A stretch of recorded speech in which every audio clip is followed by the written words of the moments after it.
মানকাচুরের হাটশিঙ্গিমারিতে আটক 12 বাংলাদেশি পুলিশের জালে আটক করেছে অবৈধভাবে বসবাসকারী বাংলাদেশিরা। মেঘালয়ের সীমান্ত ক্রস করেই তারা ভারতে প্রবেশ করেছিল। হাটশিঙ্গিমারিতে আটক 12 জন বাংলাদেশি। মেঘালয় থেকে মানকাচরের হাটশিঙ্গিমারি ফুলের চরে ভারত বাংলা সীমান্তে একটি টেম্পো দিয়ে আসছিল বাংলাদেশিরা। খারুয়াবন্দা পুলিশের গোপন সূত্রের খবরের ভিত্তিতে আটক করে ভারতে অবৈধভাবে প্রবেশ করা বাংলাদেশিদের। ডিওয়াইএসপি নেতৃত্বে খারুয়াবন্দা পুলিশ চৌকির উপ আরক্ষী পরিদর্শক জাকারিয়া জাফরি বরজাহান এবং শামসুল হক বেপরোয়া অভিযান চালিয়ে আটক করে বাংলাদেশিদের। মেঘালয়ের ডাউকি হয়ে ভারতে প্রবেশ করেছিল এই বাংলাদেশিরা। ভারতে প্রবেশ করে বাংলাদেশিদের অবৈধভাবে বানিয়েছিল আধার কার্ড। ইতিমধ্যে খারুয়াবান্ধা পুলিশ বাংলাদেশিদের অধিক তথ্যের জন্য জিজ্ঞাসাবাদ অব্যাহত রেখেছে। আচ্ছা, আজি আমাৰ সন্ধিয়া প্ৰত্যেক দিনতে আমাৰ থানা ফালৰ পৰা মানে আমাৰ আউটপোষ্ট খাৰুবান্ধা আউটপোষ্ট ইয়াতে আমাৰ ডিষ্ট্ৰিক্ট হেডকোৱাৰ্টাৰ আৰু ইয়াৰ পৰা সদায় প্ৰত্যেক সন্ধিয়া আমি এটা পাৰ্টি পেট্ৰলিং কাৰণে পঠাওঁ। আজি পেট্ৰলিঙত আমাৰ ডিএছপি ডিএছবি এখেতৰ লিডাৰশ্বিপত পেট্ৰলিং যাওঁতে আমাৰ বৰ্ডাৰ এৰিয়া তাতে আমাৰ 12 জন বাংলাদেশী নেশ্যনেল তাত এপ্ৰিহেণ্ড কৰা হৈছে আৰু লগে লগে সিহঁতক থানা আনি পেলাই আমি ইয়াতে সোধপোছ কৰিলোঁ।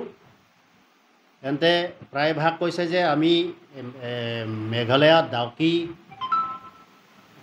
এৰিয়াৰ পৰা সোমাই আহিছে বুলি কৈছে আৰু ইয়াৰ পৰা গৈ তামিলনাডু সিহঁতে বিশেষকৈ মেক্সিমাম সোধপোছ কৰোঁতে সিহঁতে কৈছে মেক্সিমামটো টেইলৰিং কাম আৰু মিস্ত্ৰী কাম আৰু লেবাৰ কাম এনেকুৱা কৰা মানুহ চব।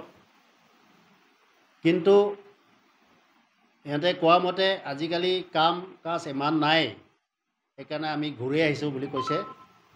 ঘূৰি আহি পেলাই আমাৰ এৰিয়াত আমি ধৰাটো কৰিলোঁ, ধৰিলোঁ আমি।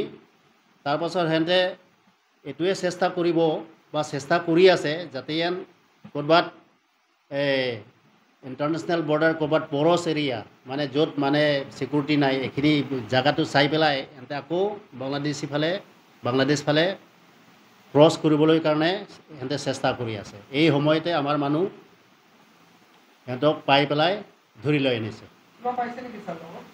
আমাৰ সিহঁতে 12 জন ভিতৰত 9 জনৰ এইবিলাক ফেক আধাৰ হ'ব।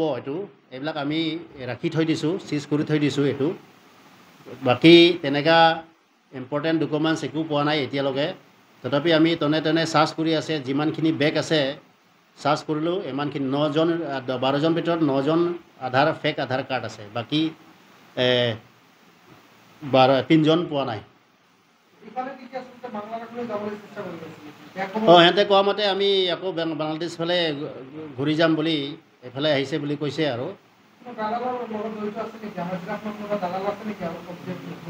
দালাল থাকিব, নিশ্চয় দালাল থাকিব। ইয়াৰ আমাৰ লোকেল দালাল নহ'ব। এইটো যদি ডাউকিৰ পৰা সোমাইছে এইফালৰ দালাল হ'ব। কেইদিনমান আগতে যোৱা মাহত মানে যোৱাকালি মাহটো আৰু আজিতো 1 তাৰিখ হৈছে, এই ছেপ্টেম্বৰ মাহত আমি 6টা ধৰিছে। তেতিয়া সিহঁতে কৈছিলে প্ৰায় মেঘালয়া ছাইডৰ পৰা সোমাইছে আৰু সিহঁতৰ দালালটো ৱেষ্ট বেংগল থাকে। ৱেষ্ট বেংগল আমি নাম চাম আমাৰ BSF সিহঁতৰ লগত শ্বেয়াৰ কৰি দিলোঁ। তাৰপৰা সিহঁতে ফোনত যোগাযোগ কৰে। তাৰপিছত পাৰ কৰি অহাৰ পাছত সিহঁতে যি বাহন পায়, যি গাড়ী পায়, এইটো উঠি পেলাই তেনেকৈ গৈ থাকে। আৰু প্ৰায় এই 12 জনটো প্ৰায় তামিলনাডু কিবা কাম চাম কাৰণে গৈছে বুলি কৈছে। আৰু আমি পুছবেক কৰিম। আমি কোনটো সময় পুছবেক কৰিম, কোনটো সময় কোনটো জেগাত আমি চাই ল'ম, সুবিধামতে আমি কৰি ল'ম। এইটো পুছবেক আজি আহিছে কাৰণে আজি ধৰিছে। আৰু ইণ্ডিয়া সোমোৱাটো আজি কিছুমানে কৈছে 3 মাহ, কিছুমানে কৈছে 4 মাহ, কিছুমানে কৈছে 1.5 মাহ, তেনেকুৱা। আৰু কিছুমান 20 দিনো আছে নেকি, 20-21 দিনে আছে।